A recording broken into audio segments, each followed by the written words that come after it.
If you want to move abroad but feel stuck, it's usually because one or more fears has not been addressed yet. That is why we created the Fears Assessment on Expatsi Go with free coursework to overcome them. Here are the most common fears that we see and what the assessment actually helps you work through. The first is leaving senior parents. This is about care plans, proximity, emergency access, and guilt, not just distance. The assessment helps you evaluate realistic ways to stay involved and supported.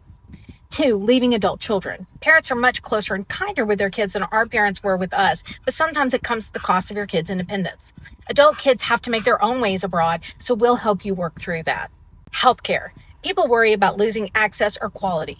We'll help you compare systems, costs, insurance options, and whether your needs are better met abroad than at home.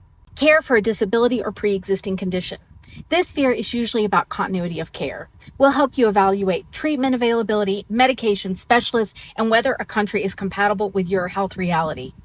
There's also a misconception that disabled people can't move abroad, when most often they have easier paths than most.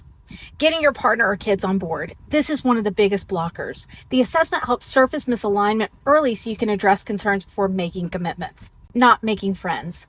Loneliness is a valid concern, but the truth is it is easier for most people to make friends when they move abroad, and we have a community of thousands of people ourselves to get you started.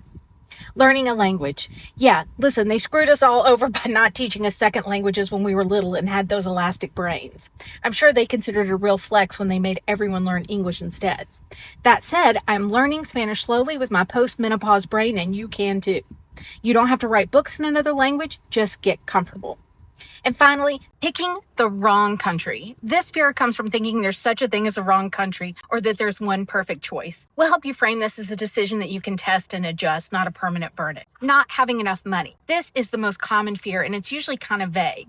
We'll connect you with professionals who can quantify it and provide reassurance or a roadmap. The point of the fears assessment and the coursework is to replace anxiety with information. If any of these sound familiar, take the fears assessment on Expatsi Go and get access to free coursework from Rachel, our expat therapist, designed to help you work through each one step by step. Thousands of people are taking those steps right now. Why not you? Learn more at expatsi.com.